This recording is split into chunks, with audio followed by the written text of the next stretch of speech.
So I'll just begin with a quick plug. I'm in Hampstead next Saturday, and there's a train strike due on that day again. But there is, yeah, you're welcome if you're passing by Hampstead next Saturday, 2 p.m. If you would like the details, then they're all on the website.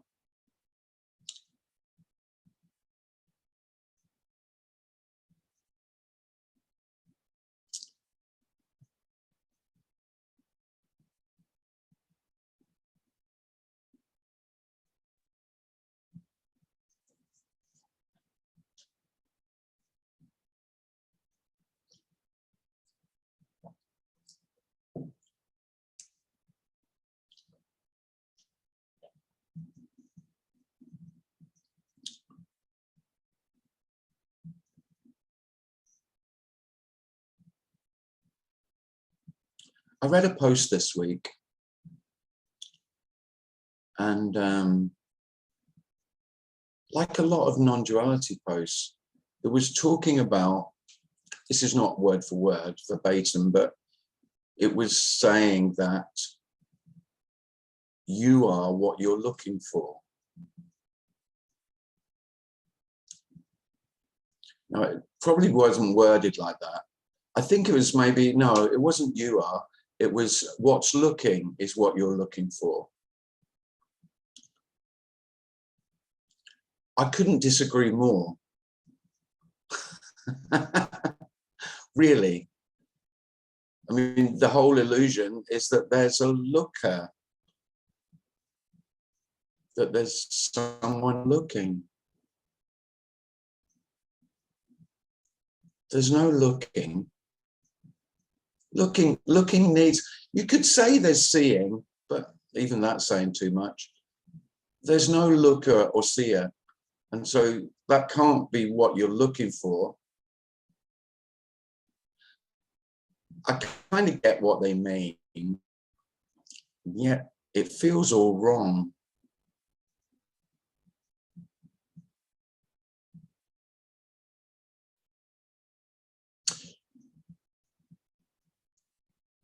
This is not what you're looking for.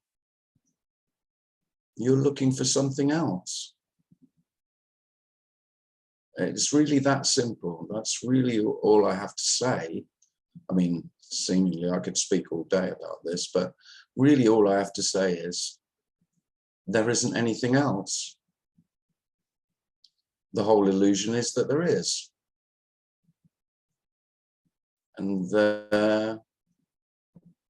And it is, you could call it delusion, illusion.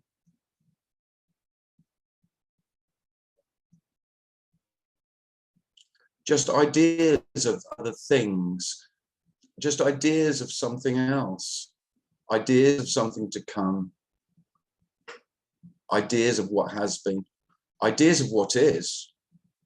I mean, there is only what is, but the ideas about it are just simply more of what is, if there's ideas about what is. So it can just be obvious that there isn't anything else. Not even, so it's, there aren't other things, there isn't something else, there isn't even nothing else. This is all of nothing as well. So I get the sense of a lot of non-duality who resonate with this message in whatever way, start seeking nothing. I mean, I've spoken about it. My friend created a whole website about seeking nothing and invited speakers who he thought were talking about nothing to help the seekers who were seeking nothing find nothing. Well, which of course it is hilarious. There isn't something to find, and there isn't nothing to find. I mean, there's nothing. Oh, it's such a tragic joke that you can have this notion that, okay, I've been looking for something all my life. you know, a whole range of some things. It's changed through time. In my story, it was peace, then it was enlightenment, then it was happiness, then it was liberation, then it was nothing. There's no finding nothing. There's nothing to find.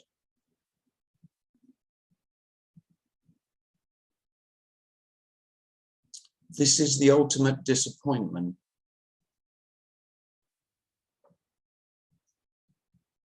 For the one who wanted to find what they were looking for. The completeness is complete disappointment.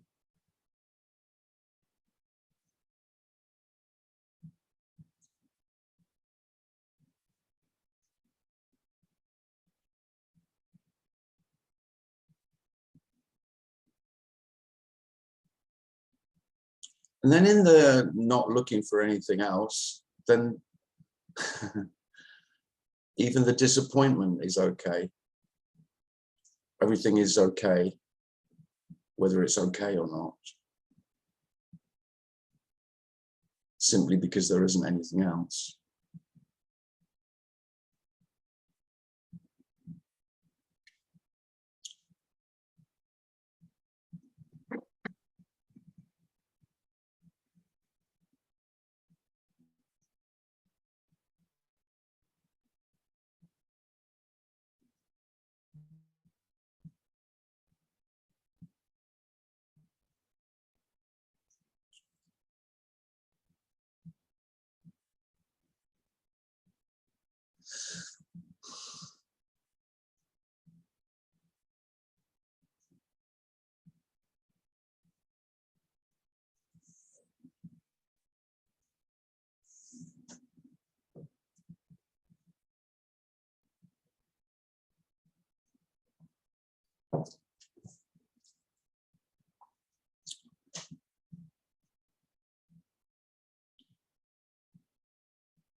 So if you'd like to share anything or ask anything, then please feel free to do that.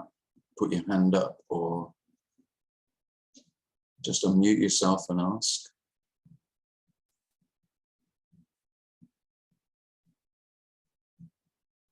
Hi, Tim. Hi, who's that? It's Sky here. Hi, Sky. Thank you. Yes, I have a question, and it seems to bother me because I know this non-duality concept that I know more than anybody else, and anybody else doesn't understand, and I'm right and the world is wrong, and that's not a good way to be. No. Well, you know, it's, if you're making most experience wrong, then no, it's not very pleasant. No, it's not fun. No, there's very little fun in that. Yeah, I understand that. And there's a part of me that wants to make this concept right. Yeah. Even though I know that it's like I'm swimming upstream while the rest of the world is going downstream, or vice versa. Yeah. And there's really no stream, you know? So those who you think you're going one way and the others are going another way, there's actually no one moving at all. Yeah, that's the difficulty. Yeah. That I'm facing right now, and it's a tough one. But yeah, it's life as it is. Yeah, I mean, you can't get this right. So if liberation means anything, then there's no one who has ever got this right. And all the freedom is in that. So of course, then if there is no way of getting this right, then no one's getting it wrong, are they? Exactly. Thank you, Tim. You're welcome.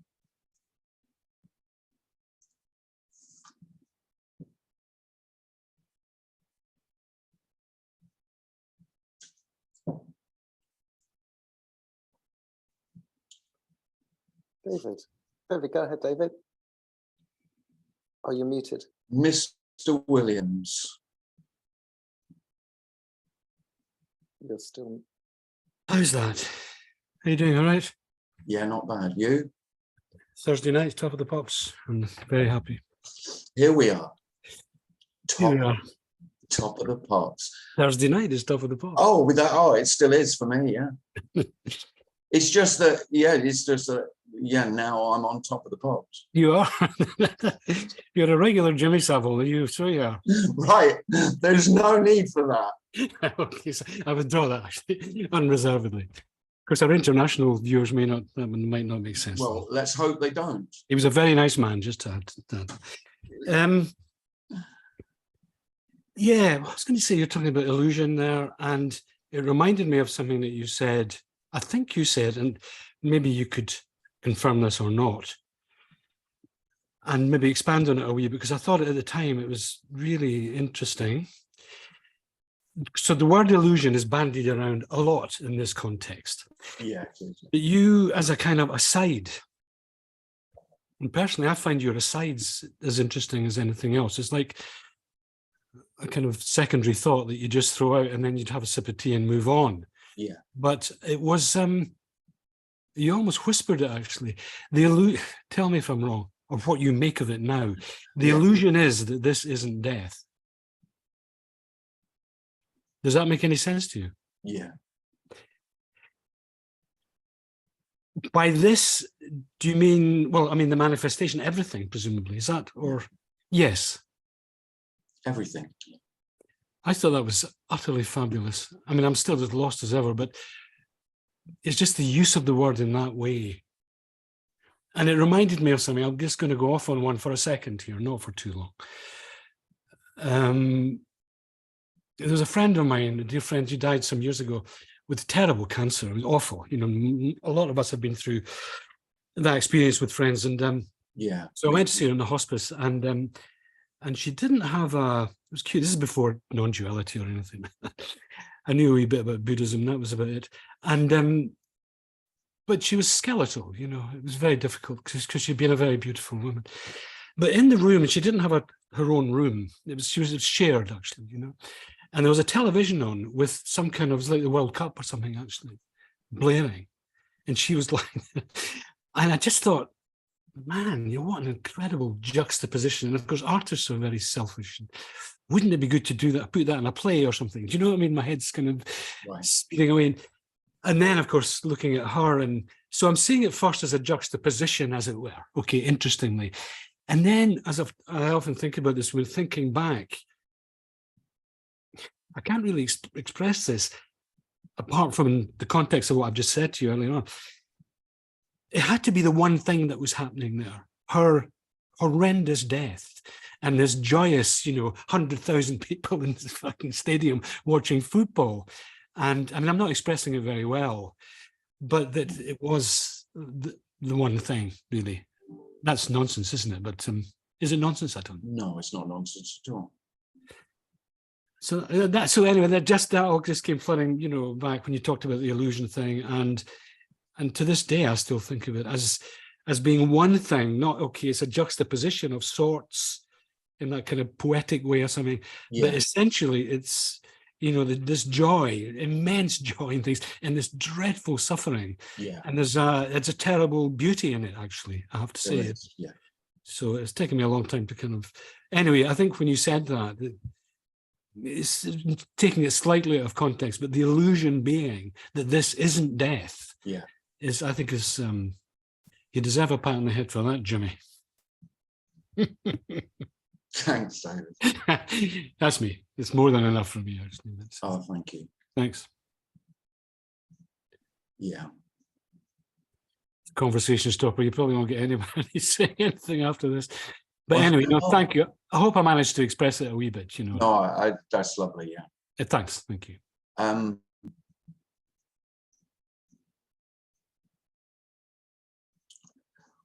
The illusion that I am alive, that I am living, that I am existing, precludes this being death.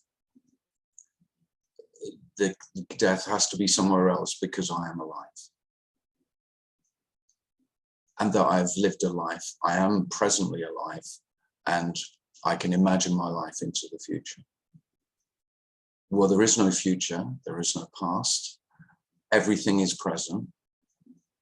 There is no present, but everything is, and that is absolutely inclusive of death. Death is not waiting. Death is always as life. Death and life are not two.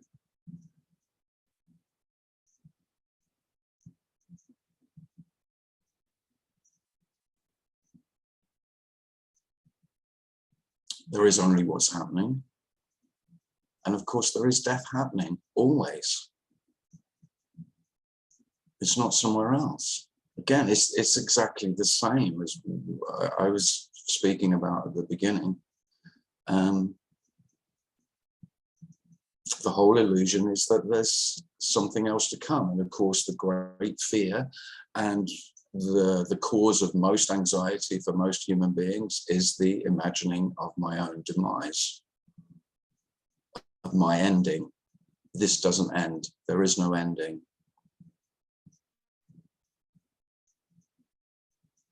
Of course, there is the appearance of physical death. I'm not in denial of that in any way. And as your example spoke about, David, that can be incredibly beautiful. But fear and self's greatest fear is death. Well, there is one greater fear than death, which is non-existence, never having existed. Self is more afraid of that than my demise, because at least I have lived a life. We're speaking that you haven't lived a life. There is no one who has ever lived a life.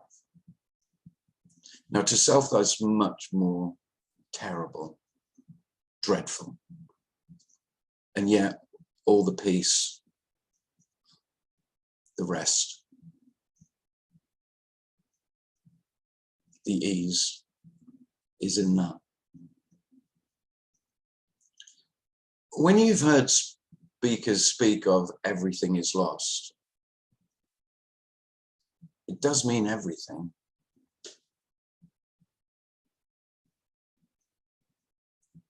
Everything.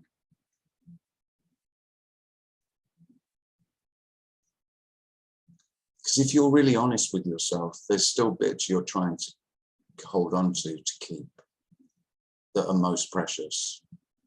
Yeah, I can let go, or, you know, I'm willing to acknowledge all of that, but not that. There are some things, and of course, really what self won't let go of is itself. I.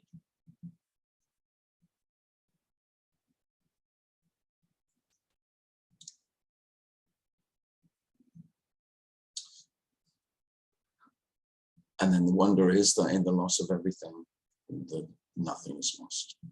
This is all, and this can't be lost.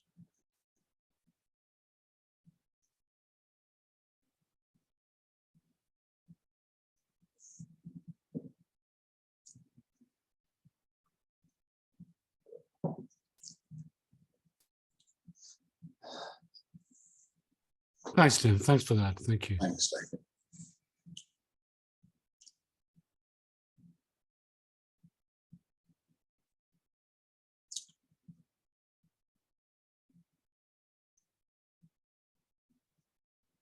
Can't be lost, can't be found, can't be kept, can't be held.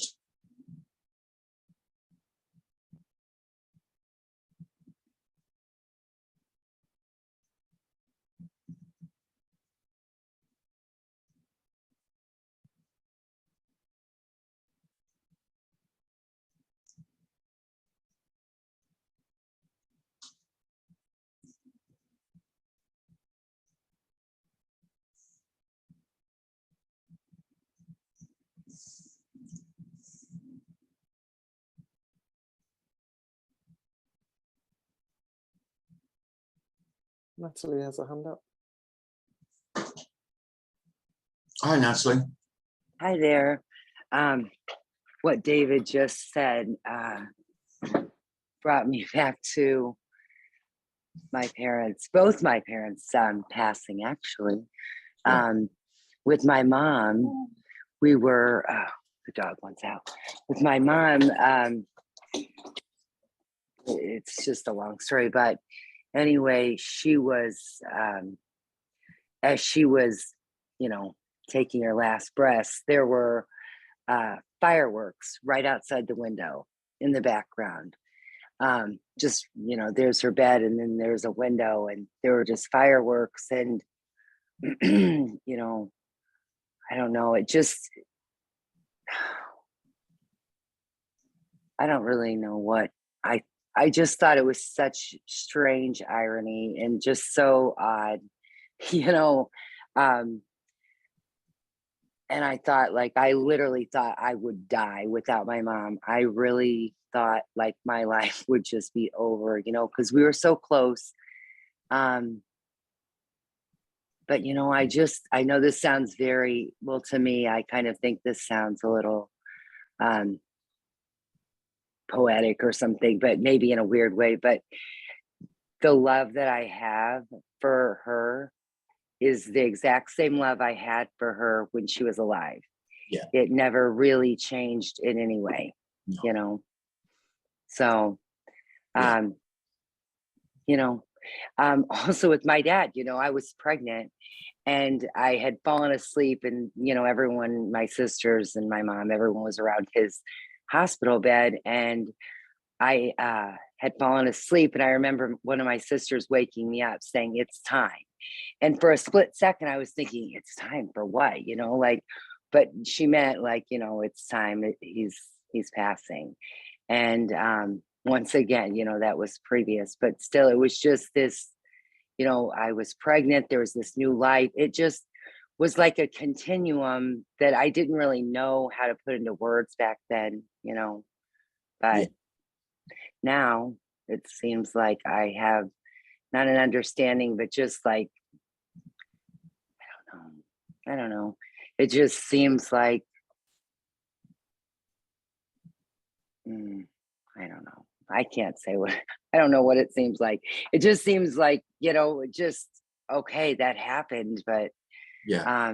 it's just almost beautiful. It really is, you know, Yeah. it was so intimate and close and just, I don't know, even looking back at it now, I don't want to cry about it. I just think about how beautiful that whole experience was, you know. Yeah. Oh, thanks. Yeah, thank you. Thank you. Mhm.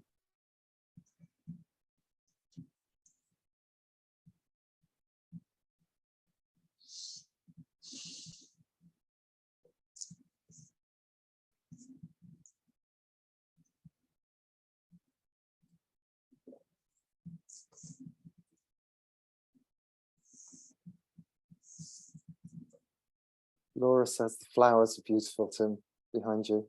Oh, thanks. Yeah, it's my moody touch.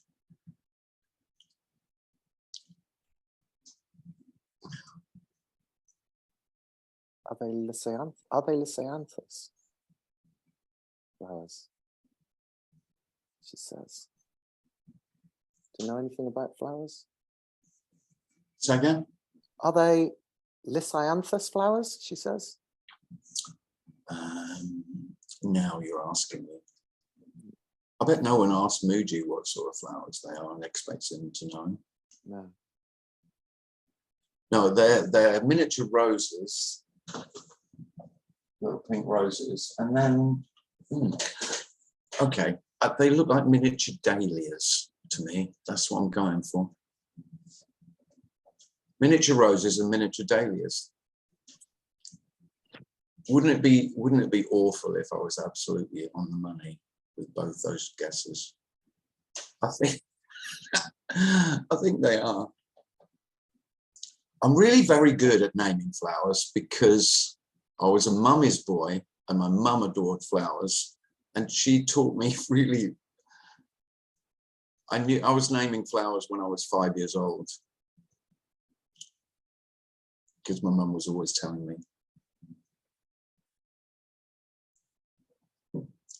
And you may have seen from our Facebook posts, I'm a flower lover still. If I'm out, I'm taking photographs of flowers. Flowers and sky, generally.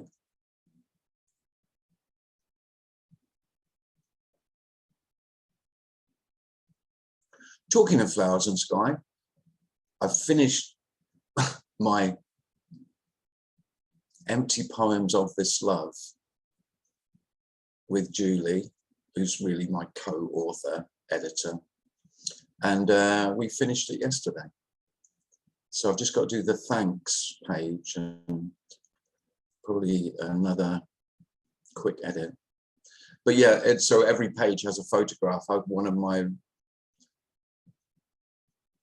photos of flowers, or flowers, children, sky, 90%.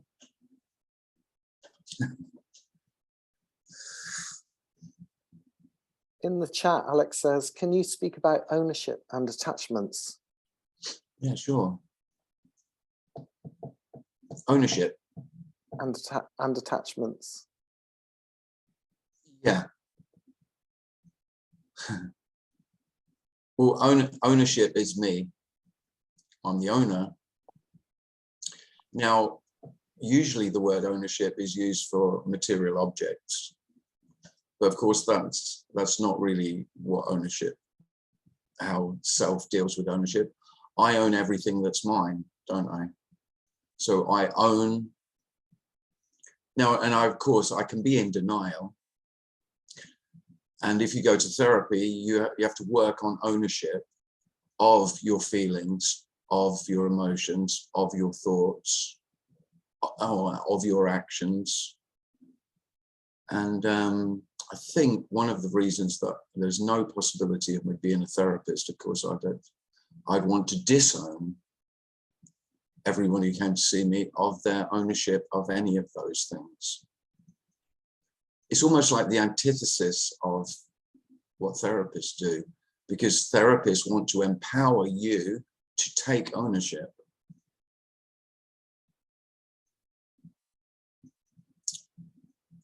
Which of course, seemingly in the story, in the short term, can be really therapeutic, and you feel quite a lot better because you're back in control. Because if I've taken ownership, then really the ownership is saying they're mine, I'm managing them better.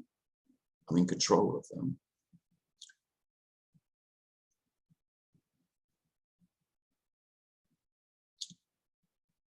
And so this message is saying exactly the opposite. There is no one owns anything. There is the appearance of ownership, but there is no owner of that ownership.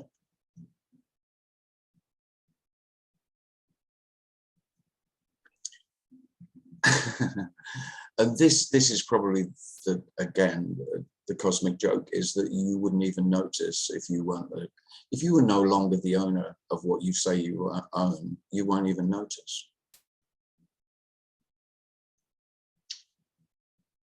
That's shit, isn't it? Because you're waiting till you fucking know that you're not the owner anymore. Well, that's not going to happen. Who would know? Who would be there to know that you're not there as the owner?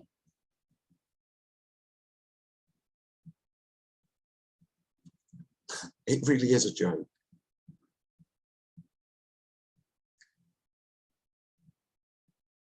Laura has a hand up.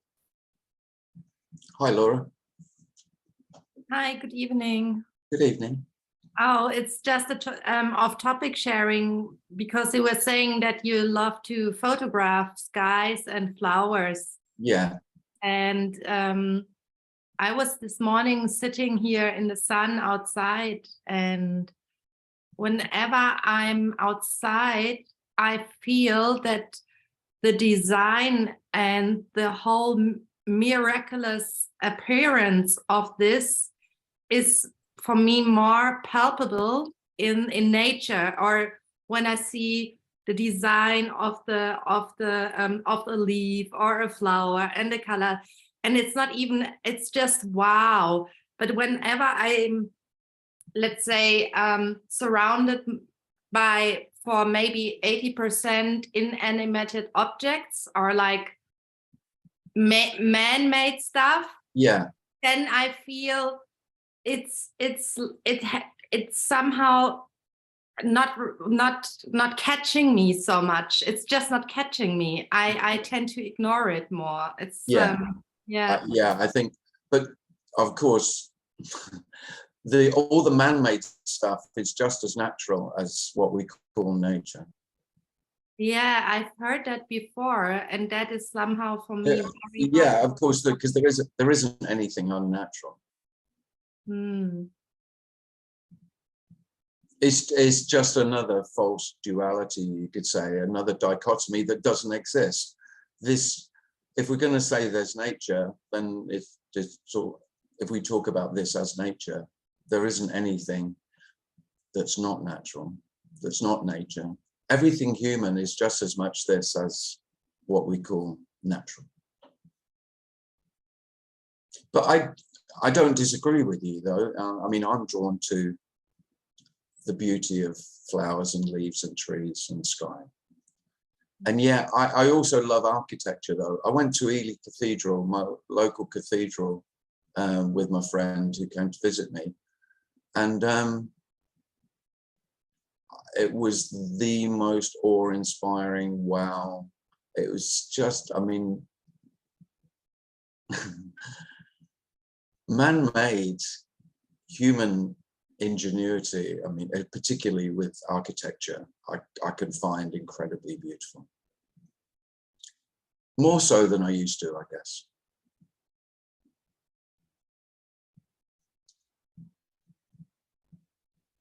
And has the thinking process in your head reduced in time? You know, because yeah, because whenever I'm lost in thoughts, it's a bit, it's as if I'm like, it's then just being lost in thoughts, of course. Yeah. Sometimes I have this feeling I miss out life when I'm too much lost in thoughts. So yeah. But again, I mean, there's nothing that's not you're not missing out, because there's nothing to miss out on. You can't miss out. I mean, really, I can't emphasize that enough. So all the paths and methods, you know, so this is, I guess this is a popular story in spirituality, is that you will only hear the silence if you still the thoughts. So if, you know, if there's too much chatter, head chatter, you could say, you know, that monkey chatter, then you're missing the silence. But no, it's all silent. You could say the silence is always on. So whether there's thinking or there's, because of course, if there isn't thinking, how do you know there's not thinking?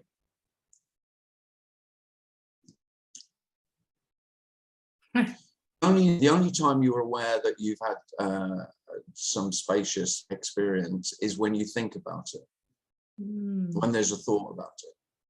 While there is just, you could say, the still silent experiencing, then there's no knowing of that. It only appears as a story when the thought appears. Oh, that was beautiful. I wasn't thinking there. There were no thoughts. There was just this beautiful spaciousness.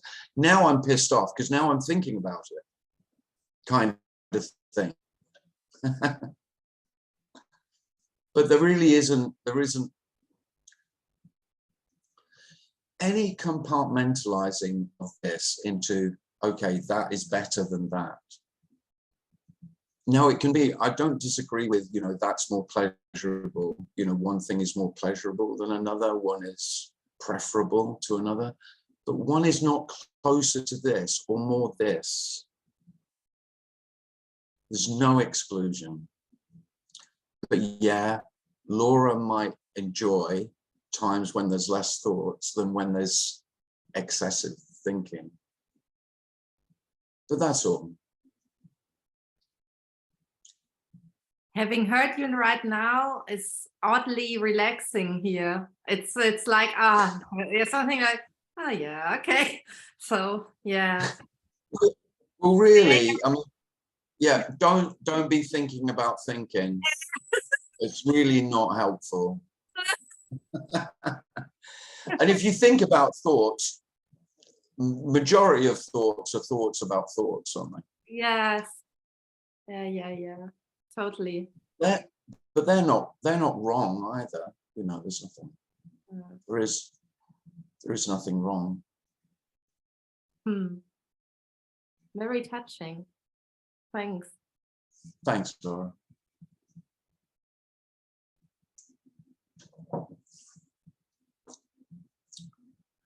Now, self loves the idea of there's nothing wrong. So I remember hearing that and thinking, oh, yeah, how lovely. Oh, nice. And there's some relief in that. But there is, the reason there's nothing wrong is because there's nothing right. The self doesn't like that. No. What is there for me to do if there's nothing to get right or to be right?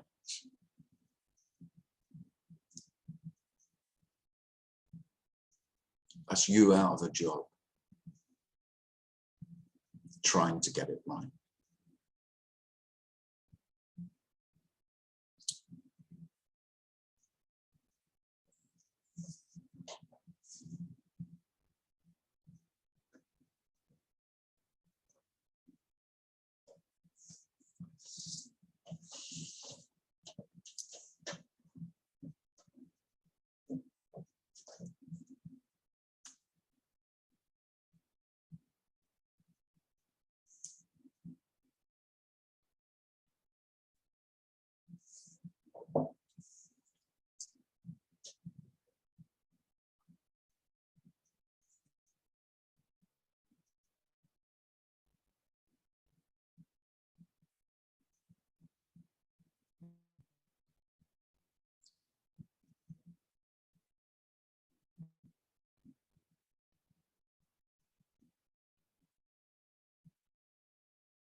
Natalie, go ahead.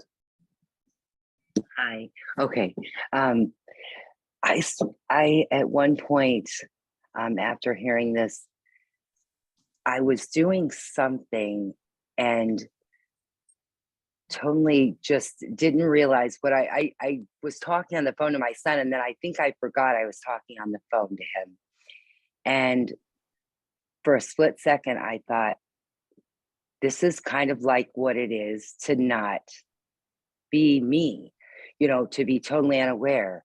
And then I hear a lot of people on these meetings will say, well, how do you get rid of this? How can you get rid of the me? And then, okay, bye.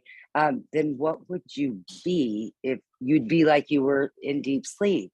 How could you be no me? So basically, that's when it just, everything, the seeking and everything stopped, because I realized, well, something realized, I didn't realize that for there to be no me, it would just be, I would be asleep. I would be in deep sleep. I would not be anything.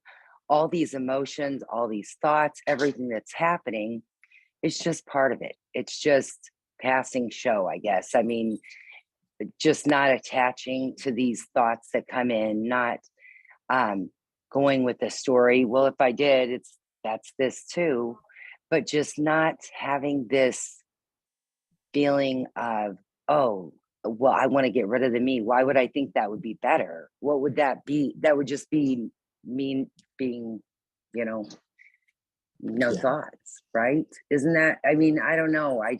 And I feel like once that came in, there was just this falling away of any kind of seeking, any kind of like questioning, well, what did they mean by that? And what's this spiritual teacher mean? And it just kind of like was like a moot point to that right there, you know? So is that kind of like something that, I don't know, Well, resonates, something, I don't know.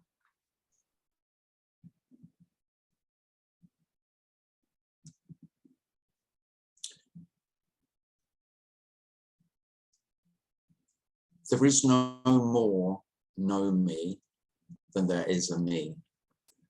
No me is as nonsensical as me, because of course no me is only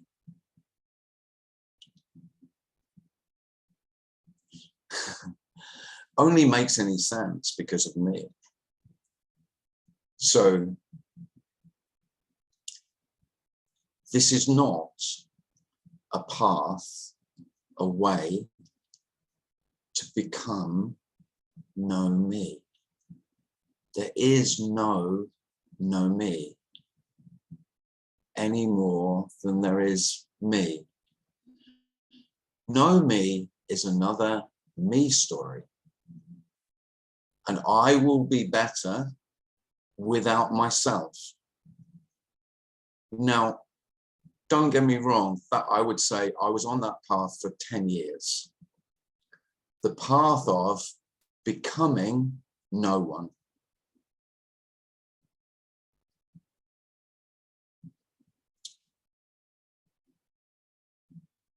There's no one to become no one.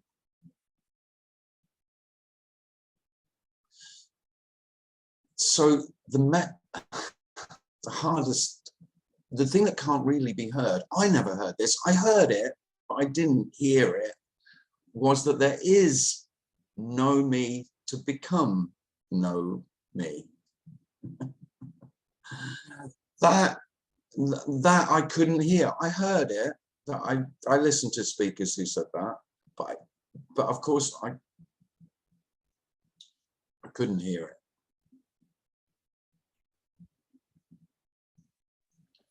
Well, I think that's, oh, go ahead. And I have a lot of people, sorry, Natalie, go on. Oh, no, I was just going to say, I think that's when something just stops seeking. And that's really all it is. Whenever a thought comes in of, there will be thoughts of anything. Oh, yeah. But anything, but it's just that thought. It's not, there's no, I mean, there's just individuals. There are human beings. Maybe this is all wrong, but there, to me, to this, I feel like there are human beings, but they're so flimsy. They're so see-through. They're just, what are they? Collections of thoughts, experiences. I mean, a belief system can be torn apart if you're, I don't want to go into like my weird analogies, but if something terrible happened to someone that you knew and you never believed in, let's say, a death penalty, and then all of a sudden, boom, it's just like a human is just so, the human being, the body, yes, but who we think we are, all of this is almost just so ethereal, like it's just not, and that is obvious, but then it's, when I talk about it, then it brings in duality. It's just almost like a feeling or a sense, and I don't even know. That's all it is. For you, go ahead though. I talk a lot.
I guess I shut everyone up.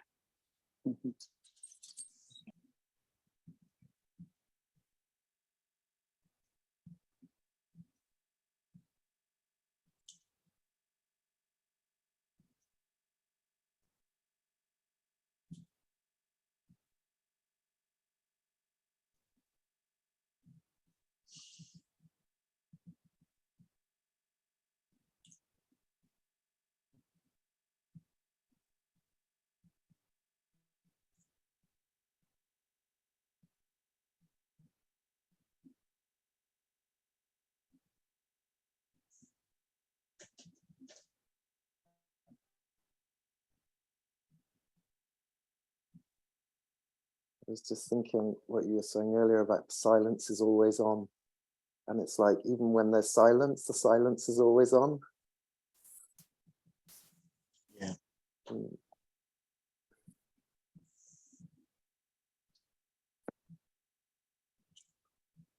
The deafening silence of this love is why it's normally missed.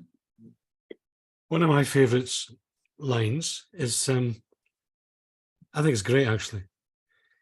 But then, you know, you can get the non-duality language police onto anything, can't you, word by word, and destroy it. But is Mark Rothko, which was, he talked about the accuracy of silence, which I love it. I resonate with that. The accuracy of silence. So it's not that it's silent, but everything that's kind of emerging. Now again, like, get your coaching horses back in the barn. Don't get me started on emerging. But I like the accuracy of silence. Basically, it's saying that everything is silence. That's the way I read it. You might not. And he was a painter, not a poet, but it's not a bad line. Yeah. The accuracy. Surprise Rothko, being an artist, didn't use emptiness rather than silence. It's a musician thing, surely. Yeah. But anyway, I'm just a soppy old git. oh, you're such a romantic. Rheumatic. I'm an incurable rheumatic.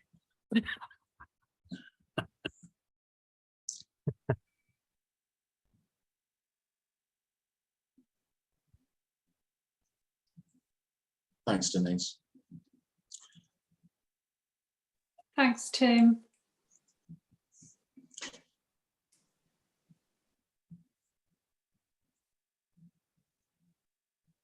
Is there anything in the chat that I should respond to? No. Patrice just said that she heard an interviewer ask Paul Simon what song would he have loved to have composed, and his answer was Silent Night.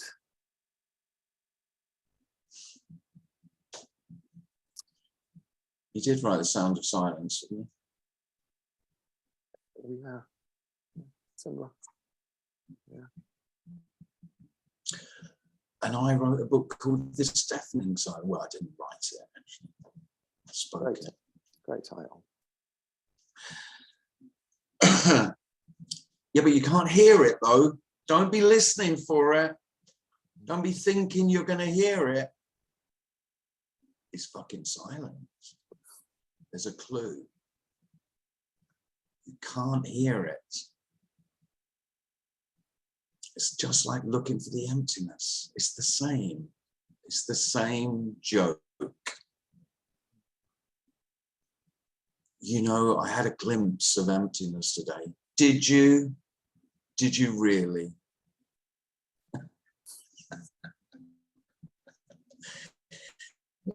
There's no emptiness. You get of the emptiness. It's empty. This is empty. It's all empty. All this fullness, every fucking thing. There is no exception. You can't miss the emptiness. It's all empty. But you won't see it. It's all silent. All the sounds, you know, the fireworks, the screaming kids, the traffic noise. It's all silent. And totally accurate.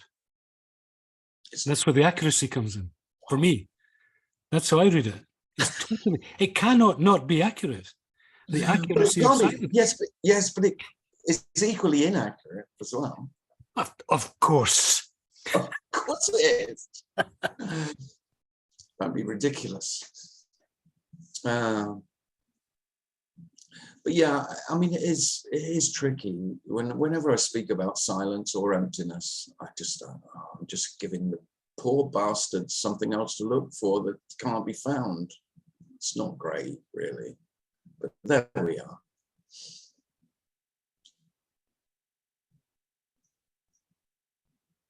Earlier when Sky was speaking about how, what was Sky talking about? Oh, thinking that you know something that someone else doesn't know and it feels better, Yeah. you know, you feel sort of special. Yeah. Eligio said, I don't see anything wrong with that. It's actually quite a lot of fun. Feeling special. No, there isn't anything wrong with it. And me loves that game, yeah.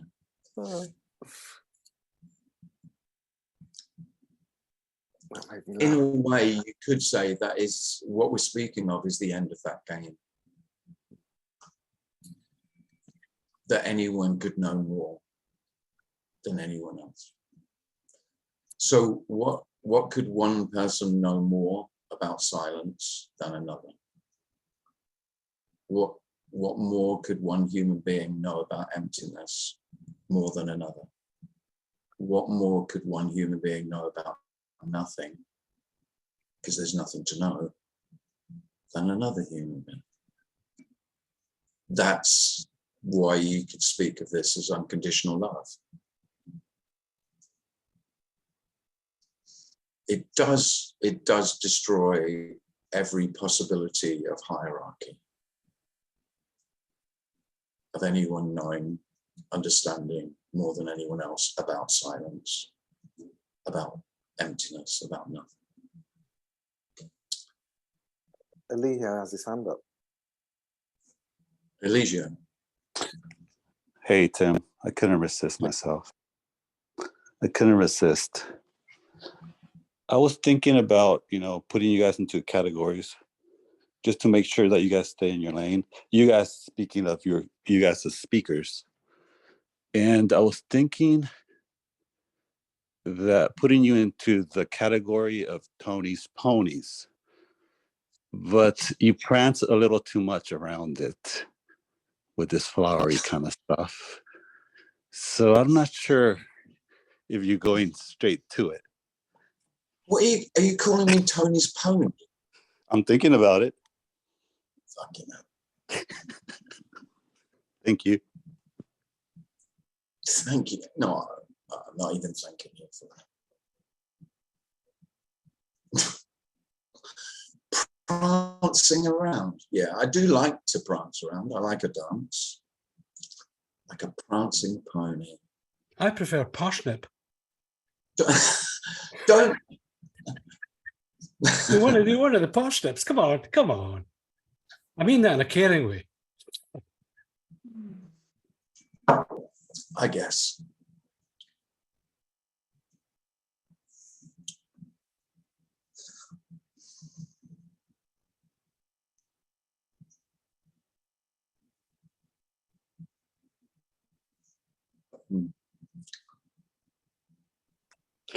But I do love so much hearing you prance.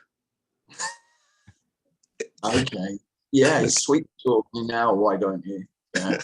You think you can get around me with that sort of sugar love? I sensed a little irritation from you, so I just want to say I love you. There was no irritation. No, I don't mind a bit of prancing. I've been called a lot worse. It is funny though, isn't it, this categorizing? I mean, yeah.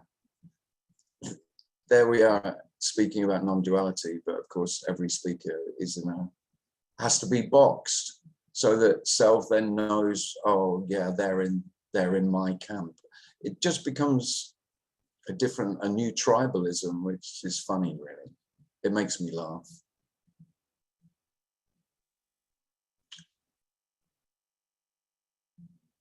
So some would say I'm in the Tony, whether I'm, prancing pony Tony. Some would say I'm in his tribe, And then those, quite a few in the tribe would say, oh no, he's not. He's far too romantic and he's far too prancing, as Eligio is pointing out.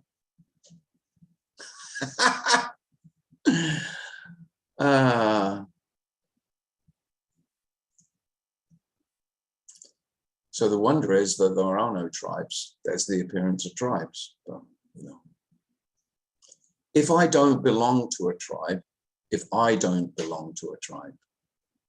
the death of tribalism. I don't mean you're anti-tribe.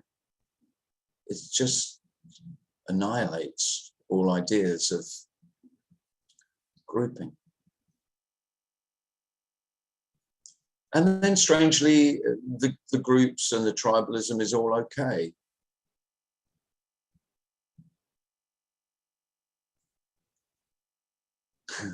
Because the only problem with tribalism is I belong to one of the tribes. That's all. And then it's just another thing that appears as, oh yeah, people are very precious about which tribe, which group they're in. Which groups, by the way, there isn't, self is not content with one tribe. Self likes a whole raft of tribes that it belongs to. The more the merrier, because the more substantial I become, the more groups I belong to that I identify as my groups, then the safer, more secure, more substantial I am. And when all of that is seen for what it is, which is just the self's ideas of belonging, so that I don't feel so small, because self feels so small. The core of self is that little baby self, that 2-year-old, 3-year-old self in this world of adults. So I need to belong to tribes, family, race, culture, class, football teams, musical taste. Wow, how powerful is musical taste tribally? Fucking hell, I've got loads of mates, my 60-year-old mates who are just rockers, and they, you know, they live and breathe it. Well, it's who I am. It's who I am. Is it fuck? You're a stupid old human being. Get over yourself. You're not. You're not a break all the rules 17-year-old rocker. Funny. But then it's really light. I mean, I don't say that to them. There's no desire to say it. It's kind of sweet. In a, that sounds condescending, which it kind of is.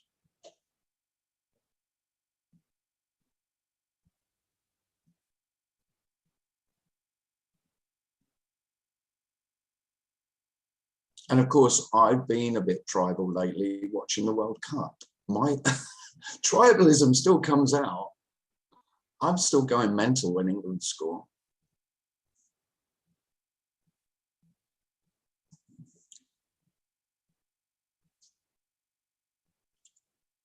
So obviously I'm not enlightened.